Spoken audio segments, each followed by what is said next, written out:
मैं doctor Manju Meena, department of political science, MS girls college Bikaner. आज मैं आप लोगों को राजनीति के विभिन्न स्वरूप के बारे में बताऊंगी। जैसा कि इससे पहले मैंने आप लोगों को राजनीति के विकास के बारे में, राजनीतिक प्रतिनिधियों के विशेष अधिकार के बारे में, इसके उद्देश्य के बारे में बताया। उसी प्रकार से आज का अपना टॉपिक है राजनीति के विभिन्न स्वरूप। और इसमें पहला जो स्वरूप है वह है प्राचीन और नवीन राजनीति। यद्यपि राजनीति का इतिहास जो है राज्य के साथ ही शुरू हो गया था। जब से राज्य अस्तित्व में आए तब से ही राजनयिक प्रक्रिया जो है वह भी आरंभ हो गई थी। यूनान, रोम और प्राचीन भारत की जब हम बात करते हैं तो इनके राजनयिक संबंध जो है बहुत ही व्यापक थे और इसके संबंध में कुछ नियम जो है वो भी बनाए जा चुके थे। लेकिन प्राचीन जो राजनीति है उसका तात्पर्य प्राचीन कालीन राजनीति से नहीं है, बल्कि इसका अर्थ जो है 16वीं और 17वीं शताब्दी के यूरोप में जो प्रचलित राजनीति था उससे प्राचीन राजनीति का तात्पर्य है। और प्रथम महायुद्ध तक का जो पीरियड है 17वीं और 18वीं शताब्दी से लेकर के और प्रथम महायुद्ध तक का जो पीरियड है उसको हम प्राचीन राजनीति के नाम से जानते हैं। और उसके बाद का जो पीरियड है उसे हम नवीन राजनीति के नाम से जानते हैं। लेकिन प्रथम महायुद्ध से पहले का जो राजनीति था जिसे कि हम प्राचीन राजनीति के नाम से जानते हैं, उसमें राजनीति जो है शिष्टता, अनुभव और वस्तु स्थिति पर आधारित होता था और विश्वास, स्पष्टता को जो है सफल राजनीति का आधार जो है वो माना जाता था। यद्यपि वार्ताएं जो है गुप्त होती थी और आवागमन और अपने जो है मीडिया वगैरह का इतना ज़्यादा विकास नहीं होने के कारण से राजनीति की प्रक्रिया जो है वो यद्यपि धीमी होती थी, लेकिन फिर भी राजनीति जो है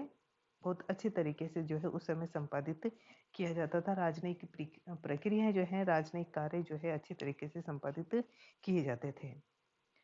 और सामान्य जनता जो है उसको इसके संबंध में कोई भी जानकारी जो है वो नहीं रहती थी। प्राचीन राजनीति जो है उस काल में जो है राजा जो है वह सर्वोच्च होता था। राजनीति का जो उपयोग है वो राजाओं का ही कार्य क्षेत्र जो है माना जाता था और उनके निर्णय जो है अंतिम माने जाते थे और राजनीति जो है उनके चारों तरफ जो है विद्यमान रहता था या चारों तरफ जो है रहता था और उसके आधार पर कार्य जो है वो किए जाते थे। अर्थात राजा जो है वो सर्वा होता था, सर्वोच्च होता था और उसके द्वारा जो निर्णय ले लिया जाता था उसे सभी मानते थे। और इसी के संदर्भ में हम फ्रांस का जो राजा है लुई चतुर्दश, रूस की सम्राज्ञी कैथरीन जो है,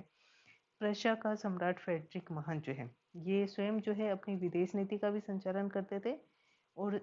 साथ ही साथ में राजनयिक जो प्रक्रिया है उसको भी संपादित करने का कार्य इनके द्वारा जो है वो किया जाता था। राजा महाराजाओं के अतिरिक्त उनके कुछ विशेष जो कृपा पात्र होते थे या परिवार के सदस्य होते थे या विश्वसनीय जो व्यक्ति होते थे वह भी राजनीति की प्रक्रिया को जो है प्रभावित करने का कार्य जो है वह करते थे। लेकिन राजनयिक इन प्रक्रियाओं के लिए या गतिविधियों के लिए जिन राजदूतों की नियुक्ति की जाती थी वह उच्च परिवार से संबंधित या प्रतिष्ठित घरानों से, परिवारों से संबंधित होते थे और वे राजा के विशिष्ट जो है प्रतिनिधि जो है या व्यक्तिगत प्रतिनिधि जो है माने जाते थे और इनकी अपनी अलग जो है वो प्रतिष्ठा होती थी। लेकिन वे जो है राजा के प्रति जो है पूर्ण निष्ठा रखते थे और ऐसे ही व्यक्ति को जो है राजदूत नियुक्त किया जाता था जिस पर कि राजा जो है पूरी तरीके से विश्वास जो है वो करता था। लेकिन उस समय भी मित्रता, मानवता या शिष्टता जो है, यह राजनयिक के प्रमुख जो है नियम जो है माने जाते थे और इन नियमों की पालना जो है सभी के द्वारा संपादित की जाती थी। घृणा और कटुता का अभाव था। मतलब कि दूत अपने राजा के लिए झूठ बोलता था, लेकिन उसका मूल कार्य एक और जो है मित्र की प्राप्ति करना और संधि और समझौता करना जो कि उसके स्वयं के राज्य के और राजा के हित में हो। ऐसे कार्य जो है राजनयिक प्रतिनिधियों के द्वारा या राजदूतों के द्वारा जो है किए जाते थे। प्राचीन राजनयिक की जहाँ तक विशेषताओं का सवाल है, इसके संबंध में निकलसन जो है, जो विचारक हैं, उन्होंने इस समय की राजनयिक प्रक्रिया की या राजनयिक की जो है 5 विशेषताएं जो है अपनी तरफ से जो है बताई है। और उसमें पहली विशेषता जो वो बताते हैं वो ये बताते हैं कि राजनयिक की जो गतिविधियां थी उसका केंद्र जो है यूरोप था। जैसा कि पहले भी मैंने आप लोगों को बताया है कि अंतर्राष्ट्रीय राजनीति को चलाने का जो कार्य है वो यूरोप के देशों के द्वारा किया जाता था, क्योंकि यूरोप में ही देश जो है वो स्वतंत्र थे और एशिया, अफ्रीका और लैटिन अमेरिकन जो कंट्रीज हैं वो पराधीनता की स्थिति में थे। और ये जो कुछ एक राष्ट्र स्वतंत्र थे, यही यूरोपियन जो कंट्रीज जो कुछ राष्ट्र स्वतंत्र थे, यही अंतर्राष्ट्रीय राजनीति को चलाने का कार्य जो है वह करते थे और इनके द्वारा जो निर्णय लिया जाता था वह जो है सभी के द्वारा जो है वो माना जाता था। और इसीलिए हम ये कहते हैं कि प्राचीन राजनय जो है उसका प्रमुख केंद्र जो है यूरोप था, क्योंकि यूरोपियन कंट्रीज ही उस समय जो है स्वतंत्र थी, जिसमें कि हम अमेरिका को लेते हैं, सोवियत संघ को लेते हैं, या हम ऑस्ट्रिया है, प्रशा है, इसको लेते हैं, या इटली, जर्मनी और जापान वगैरह जो है। जापान भी यद्यपि पहले से ही स्वतंत्र था, लेकिन उसकी गतिविधियां जो है प्रथम महायुद्ध के समय जो है वो शुरू होती हैं। और इटली, जर्मनी और ब्रिटेन ये जो थे अपने, ये कंट्रियां जो है अंतर्राष्ट्रीय राजनीति को चलाने का कार्य जो है वो करती थी। और उस समय जो है जो छोटे राष्ट्र थे उनका अंतर्राष्ट्रीय राजनीति में कोई भी महत्व नहीं होता था और केवल बड़ी शक्तियां जो है उनके सहायक के रूप में ये छोटे राष्ट्र जो है कार्य करते थे। जैसा कि आप लोगों को पता है कि ब्रिटेन जो है जिसका साम्राज्य बहुत बड़ा रहा है, जिसके अधीन एशिया, अफ्रीका और लैटिन अमेरिका के अनेक जो है कंट्री जो है रही है, तो ब्रिटेन जो है अंतर्राष्ट्रीय राजनीति में शुरू से ही जो है हावी होता रहा है। इसके साथ ही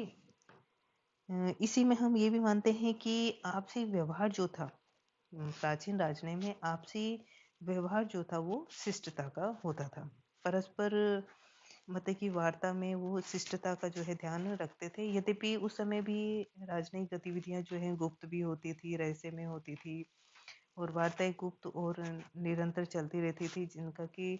साधारण जनता को कोई मालूम जानकारी नहीं होती थी। लेकिन फिर भी वे अपनी वार्ताओं में जो है शिष्टता को जो है ध्यान में रखते थे। और जैसा कि मैंने अभी बताया आप लोगों को कि पुरातन राज्य में गुप्त, वैदिक तथा रहस्यमय होता था। सामान्य जनता को इससे न तो कोई इंटरेस्ट था और न ही वह इसके संबंध में कोई जानकारी रखती थी। प्राचीन राजनय में राजदूत जो होते थे उनकी भी महत्वपूर्ण जो है भूमिका होती थी और वार्ता करते समय या राजनयिक गतिविधियों को संचालित करते समय वे किसी भी प्रकार का व्यक्तिगत पूर्वाग्रह जो है वह नहीं रखते थे और उनकी कोशिश ये होती थी कि वे मतलब कि इजी वे में जो है समस्या का समाधान जो है उसको करवाने में सफल हो सकें। इसकी कोशिश होती थी कि यदि शांतिपूर्ण तरीके से जो है प्रयास किए जाए जिससे कि समस्या का समाधान जो है हो सके या कोई परस्पर जो झगड़े हैं उसकी समाप्ति जो है वो की जाए। और मेन तो प्राचीन राजनय का जो उद्देश्य जो था वो यही था कि अपने मित्र देशों को बढ़ाना और अपने शत्रु देशों को शक्तिहीन करना या अपने शत्रु देशों को मित्रता विहीन करना, यही उनका मूल जो है उद्देश्य उस समय जो है होता था। तो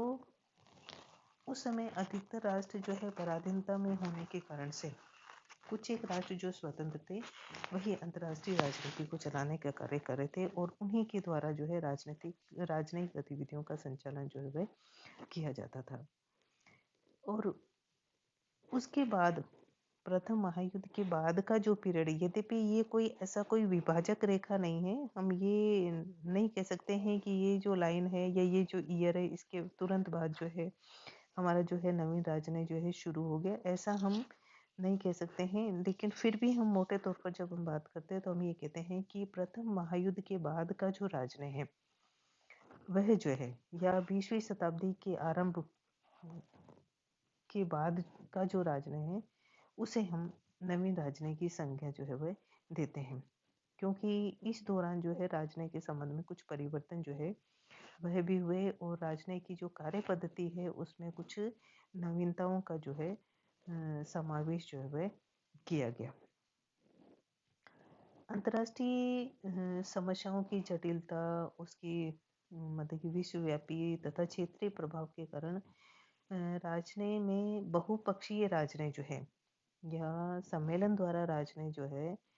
या शिखर सम्मेलन द्वारा राजनय जो है, इनका समावेश जो है नवीन राजनय में हुआ।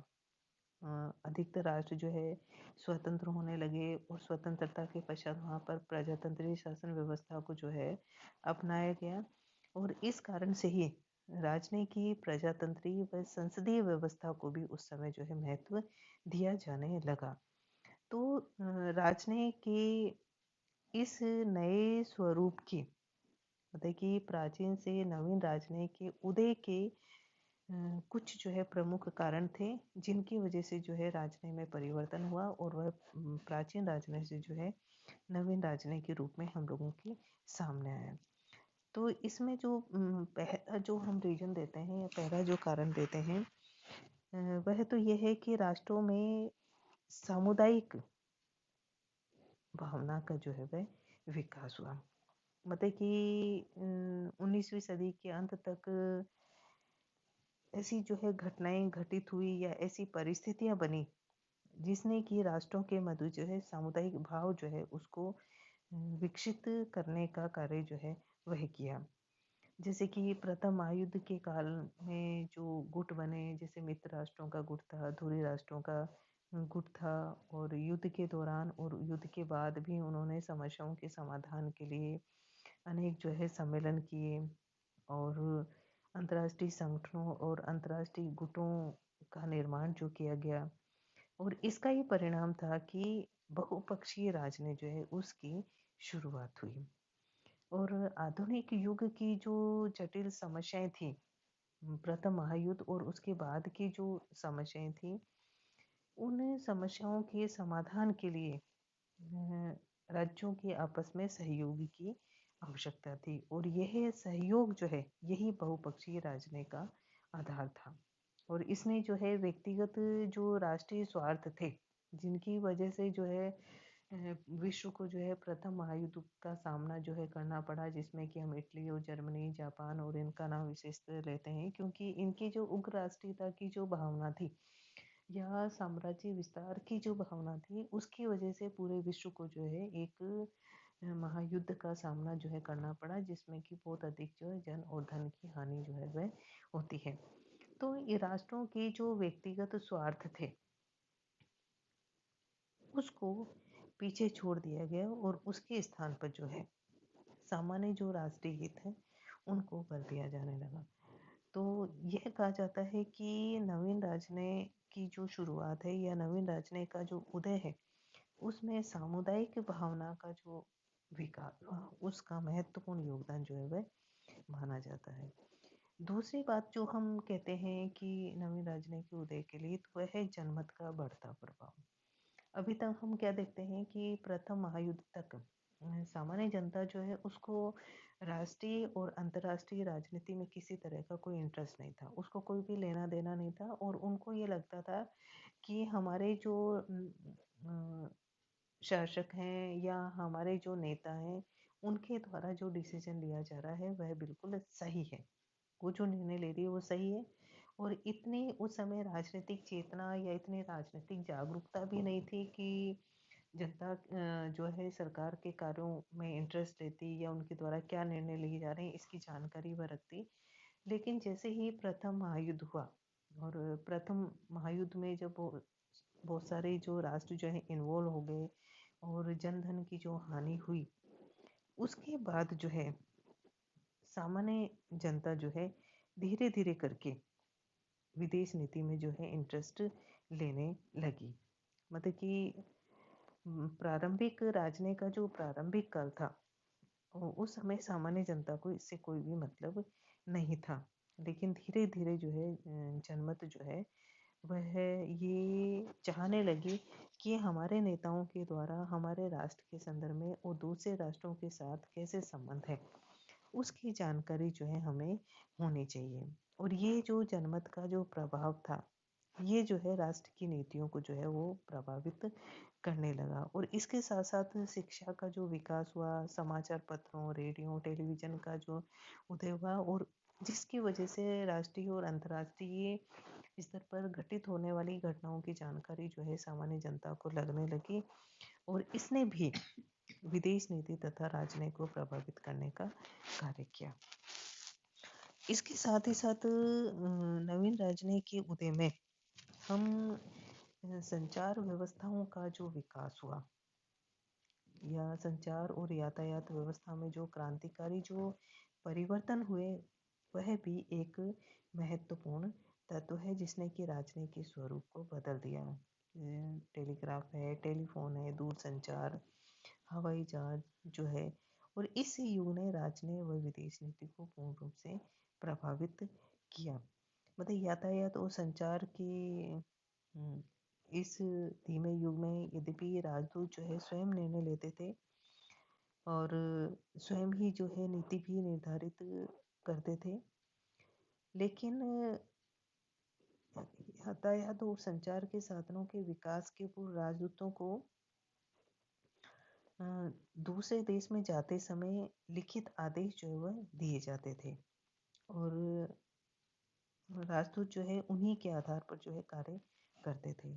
लेकिन यातायात संचार के विकास के पश्चात जो है स्थिति में जो है परिवर्तन हुआ और राजदूत जो है वह जो है ये कोशिश करने लगा कि जैसी परिस्थितियां हैं उसके हिसाब से जो है वह निर्णय ले और तुरंत जो है संपर्क जो है स्थापित कर सके या तुरंत जो है अपने राष्ट्र से का जो राष्ट्राध्यक्ष है उससे जो है संपर्क स्थापित कर सके और उसके आधार पर जो है वो निर्णय जो है वो लेके, मतलब कि राजदूतों की जो विवेकीय शक्ति जो है थी, विवेकी शक्ति पर एक तरह से नियंत्रण जो है वह आ जाता है। और राजदूत जो है, क्योंकि राजदूत जिसे बनाया जाता था उस पर पूरी तरीके से वो विश्वसनीय होता था और उनको ये लगता था कि ये जिस भी राष्ट्र में इसे नियुक्त किया जाएगा ये हमारे राष्ट्र के हितों की रक्षा जो है करेगा। तो एक तरह से ये राजदूत जो है नीति निर्माता की तरह से जो है वह बन गए थे और वह राष्ट्रपति और प्रधानमंत्री और अपने जो समानांतर अन्य जो अधिकारी होते थे उनसे वार्ता करके या व्यक्तिगत संपर्क या सम्मेलन के माध्यम से जो है राजनीति की प्रक्रिया को जो है गति जो है प्रदान करते थे। तो राजनयिक जो प्रतिनिधि हैं उनका महत्व जो है नवीन राजनय में जो है अत्यधिक जो है वह बढ़ जाता है। आज के लिए अपने इतना ही लेंगे। धन्यवाद।